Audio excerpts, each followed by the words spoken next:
एक uncomfortable question से start करते हैं। तुमने हमेशा ये देखा होगा कि मिडिल क्लास लोग कितने ज्यादा हार्ड वर्किंग होते हैं, लेकिन इतना करने के बाद भी उन्हें हमेशा सबसे लास्ट में ही फाइनेंशियली फ्रीडम मिल पाती है। वो सुबह से लेकर शाम तक बस यही सोचते रहते हैं कि पैसे कैसे बचाने हैं, पैसे कैसे सेव करने हैं और उनको बढ़ाना कैसे है। लेकिन जैसे ही मंथ एंड आने वाला होता है, उनकी रियलिटी एकदम साफ दिखती है, क्योंकि बैंक अकाउंट एकदम खाली दिखता है। उन्होंने कोई भी खर्चा नहीं किया होता है, लेकिन फिर भी वो मंथ के एंड में उनके पास कुछ भी पैसा नहीं बचता है। और सबसे इंटरेस्टिंग बात ये है कि वो कुछ भी गलत नहीं कर रहे होते, क्योंकि उन्हें स्टार्टिंग से ही ये बताया जाता है कि पैसे बचाने हैं, सेफ खेलना है, जॉब करनी है और एकदम स्टेबल लाइफ तुम्हें जीनी है। लेकिन ये चीज स्टार्टिंग फेज में तो बहुत अच्छी होती है सर्वाइव करने के लिए, लेकिन अगर तुम इस चीज को लॉन्ग टर्म में देखने जाओगे तो ये बहुत गलत हो जाता है। क्योंकि आज की जनरेशन में अगर तुम इसी स्ट्रेटेजी को लेकर चलोगे तो बहुत कम चांसेस हो जाते हैं कि तुम अच्छा खासा पैसा कमा सकते हो। देखो, मिडिल क्लास का माइंडसेट एक पैटर्न पर डिपेंड होता है। पहले तुम्हें स्कूल में जाना है, अच्छे मार्क्स लाने हैं, फिर तुम्हें कोई डिग्री कॉलेज में एडमिशन लेना है। तो जब तुम्हारे पास डिग्री होगी तो उसके बाद तुम्हें एक स्टेबल जॉब फाइंड करनी है, और जब तुम्हारी पहली सैलरी आने लगेगी तो उसके बाद तुम्हें ईएमआई मैनेज करनी है। ईएमआई जैसे घर का लोन, कार का लोन, बाइक का लोन, और यहीं पर तुम धीरे धीरे ईएमआई के लूप में आ जाते हो। क्योंकि जैसे ही तुम्हारी सैलरी आती है तुम्हें अपने आप पता होता है कि पैसे कहाँ से कटने वाले हैं। और जब तुम्हारे पास एक स्टेबल नौकरी होती है तो तुम्हें ये लगता है कि मैं रिस्क ना ही लूं तो बेहतर रहेगा, क्योंकि अगर मैं रिस्क ले लेता हूँ तो जो मेरी सैलरी आती है क्या पता वो भी ना आए, और जो मेरी ईएमआई है वो भी ना जा पाए। यहाँ पर एक इम्पोर्टेंट चीज समझना बहुत ही ज्यादा जरूरी हो जाता है। मिडिल क्लास लोग मेहनत तो पूरी करते हैं, लेकिन उनका सिस्टम उन्हें अर्न करना सिखाता है, ना कि ग्रो करना। इनकम और वेल्थ में बहुत ज्यादा डिफरेंस होता है। इनकम जब तक आती है जब तक तुम काम करते हो, और जब तुम एसेट बिल्ड करते हो तो वो तब भी काम करते हैं जब तुम कोई भी काम नहीं कर रहे होते हो। प्रॉब्लम ये आती है कि मिडिल क्लास लोगों को एसेट बिल्ड करने की आदत बहुत देर में लगती है। उन्हें पहले ये लगता है कि मैं अगर घर खरीद लूंगा तो मेरा सबसे बड़ा एसेट वही हो जाएगा। लेकिन जैसे ही तुम घर खरीद लेते हो तो तुम्हारी सारी सेविंग एक जगह अटक चुकी है। तुम्हारी जितनी भी सैलरी आने वाली है वो ईएमआई में जाने वाली है, लोन में जाने वाली है, और वहीं से तुम्हारी ग्रोथ स्लो हो जाती है। अब तुम्हें वेल्थ बिल्ड करने के लिए डिवर्सिफिकेशन और फाइनेंशियली अवेयरनेस दोनों होनी चाहिए। और अब यहाँ पर एक और बड़ी प्रॉब्लम आती है, कंपैरिजन। अगर किसी और ने कार ली तो मैं भी कार लूंगा, अगर किसी ने महंगा मोबाइल लिया तो मुझे भी महंगा मोबाइल लेना पड़ेगा। लेकिन जैसे ही तुम दूसरे से कंपैरिजन करने लग जाते हो तो यहीं पर तुम्हारी ग्रोथ स्लो हो जाती है, क्योंकि तुम्हारी सैलरी और तुम्हारा इनकम इतनी जल्दी ग्रो नहीं हो रहा होता है जितनी जल्दी तुम अपने एक्सपेंस ग्रो कर रहे होते हो। और जब तुम अपने एक्सपेंस ग्रो कर रहे होते हो तो डायरेक्ट असर तुम्हारी ईएमआई और सैलरी पर आता है, और जैसे ही तुम्हारी सैलरी में से ईएमआई जाएगी तो सेविंग का तो तुम नाम ही याद मत रखो। अब यहाँ पर एक और साइकोलॉजी आ जाती है। लोगों को लगता है कि पहले मैं एसेट खरीद लेता हूँ, जिसकी वजह से अगर मेरी आगे जाकर सैलरी बढ़ने वाली है तो सारी चीज नॉर्मलाइज हो जाएंगी। लेकिन एक चीज जाननी बहुत ज्यादा जरूरी है, अगर तुम्हारी आज 30,000 सैलरी है तो आज तुम्हारे एक्सपेंस 30,000 रुपए के होने वाले हैं। लेकिन जैसे ही तुम्हारी सैलरी 60,000 रुपए होने वाली है तो तुम्हारे एक्सपेंस 60,000 रुपए की तरह होने वाले हैं, जिसकी वजह से तुम्हें इन्वेस्टमेंट करने का मौका तो कभी मिलने ही नहीं वाला। और मिडिल क्लास का सबसे साइलेंट फियर होता है फियर ऑफ फेलियर, क्योंकि फैमिली ने हमेशा से ये सिखाया होता है कि तुम्हें सेफ खेलना है, सेफ चलना है और स्ट्रगल बिल्कुल भी नहीं करना है। इसीलिए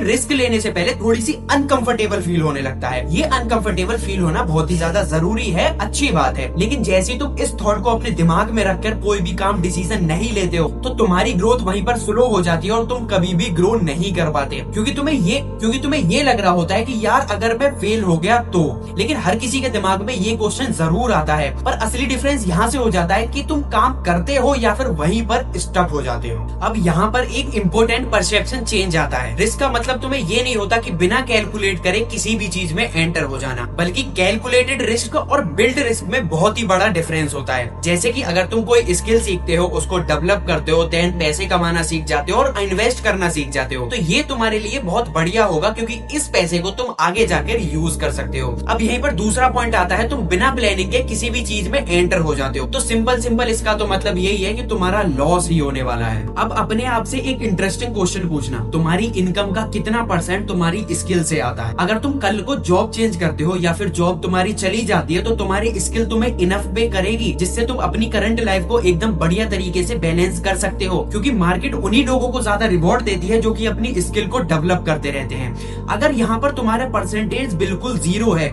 मतलब कि तुम्हारे पास कोई ऐसी स्किल ही नहीं है कि अगर तुम्हारी जॉब कभी चली जाती है तो तुम उससे पे कर सकते हो। अगर तुम इसी कैटेगरी में आते हो तो सबसे पहले तुम्हें एक स्किल डेवलप करने की बहुत बहुत ही ज्यादा जरूरत है, क्योंकि अभी तुम बहुत ही ज्यादा लेट चल रहे हो और अभी तुम बहुत ही ज्यादा पीछे चल रहे हो। इसीलिए मिडिल क्लास के ट्रैप से निकलने का सबसे पहला स्टेप है अवेयरनेस। तुम्हें ये समझना होगा कि आखिर सिस्टम काम कैसे करता है। और सेकंड स्टेप आता है तुम्हें कोई अपनी स्किल डेवलप करनी है। और आज की इस इंटरनेट वाली दुनिया में तुम्हें coding, app development, website development, content creation, script writing, ऐसी बहुत ही ज्यादा स्किल मिल जाती है जिन्हें तुम बहुत आराम से सीखकर अच्छा खासा अर्निंग अपनी डेवलप कर सकते हो। और यहीं पर तीसरा स्टेप होता है फाइनेंशियली डिसिप्लिन। अब तुम्हें यहाँ पर सिर्फ सेविंग ही नहीं, इन्वेस्टमेंट भी करनी होगी। अगर तुम छोटा सा अमाउंट भी लॉन्ग टर्म के लिए इन्वेस्ट करते हो तो यहाँ पर काम करता है तुम्हारा कंपाउंडिंग इंटरेस्ट। अब कंपाउंडिंग इंटरेस्ट कुछ ऐसा होता है, स्टार्टिंग में तो तुम्हें थोड़ा सा भी रिजल्ट नहीं दिखेगा, लेकिन टाइम के साथ साथ वो तुम्हारा अमाउंट को एकदम रैपिडली ग्रोथ कर देगा। और अब इन सारी चीजों में एक चीज बहुत ही ज्यादा इंपॉर्टेंट है, वो है पेशेंस। आज की सोशल मीडिया वाली दुनिया में लोगों को इंस्टेंट रिजल्ट चाहिए होता है, इंस्टेंट पैसे चाहिए होते हैं, इंस्टेंट वेल्थ चाहिए होती है। लेकिन वेल्थ तुम तभी डेवलप कर सकते हो जब तुम किसी चीज में बहुत अच्छे से काम कर रहे हो और एक स्टेज तक पहुंच जाते हो। और यहाँ पर एक स्मॉल रिमाइंडर भी हमेशा याद रखना, मिडिल क्लास होना कोई तुम्हारी वीकनेस नहीं है, क्योंकि बहुत सारे ऐसे भी बिजनेसमैन हैं, ऐसे भी बड़े बड़े लोग हैं जो कि मिडिल क्लास फैमिली से ही बिलोंग करते थे। लेकिन यहाँ पर एक डिफरेंस आ जाता है कि वो बिगर थिंकिंग रखते हैं और अपनी स्किल को डेवलप करने के बारे में सोचते हैं। सेफ रहना इंपॉर्टेंट है, लेकिन ग्रोथ होना भी बहुत ही ज्यादा इंपॉर्टेंट है। सेविंग भी जरूरी है, लेकिन इन्वेस्टमेंट भी उतनी ही ज्यादा जरूरी है। हार्डवर्क जरूरी है, लेकिन स्मार्ट वर्क भी उतना ही ज्यादा जरूरी हो जाता है। जब तुम ये समझने लग जाते हो कि पैसा काम कैसे करता है, जब तुम ये समझने लग जाते हो सिस्टम काम कैसे करता है, और जब तुम ये समझने लग जाते हो कि मार्केट काम कैसे करता है, और जैसे जैसे तुम सिस्टम को समझने लगते हो तुम्हें अपॉर्चुनिटी आराम से ही विजिबल होने लगे। और अब अगर तुम्हें ये वीडियो थोड़ी सी भी रिलेटेबल लगी हो तो वीडियो को लाइक जरूर करना, ताकि मुझे ये पता लग सके कि आज भी स्ट्रॉन्ग माइंडसेट के लोग एग्जिस्ट करते हैं। और ऐसी माइंडसेट और फाइनेंशियली फ्रीडम चाहते हो तो जल्दी से चैनल को सब्सक्राइब भी कर लेना। और कमेंट में ये जरूर बताना कि तुम्हारे हिसाब से मिडिल क्लास लोग सबसे ज्यादा स्ट्रगल कब करते हैं। सीखते रहो, क्वेश्चन पूछते रहो और अपनी लाइफ में कभी भी क्यूरियोसिटी को खत्म मत होने देना। मिलते हैं ऐसी कोई नई वीडियो में।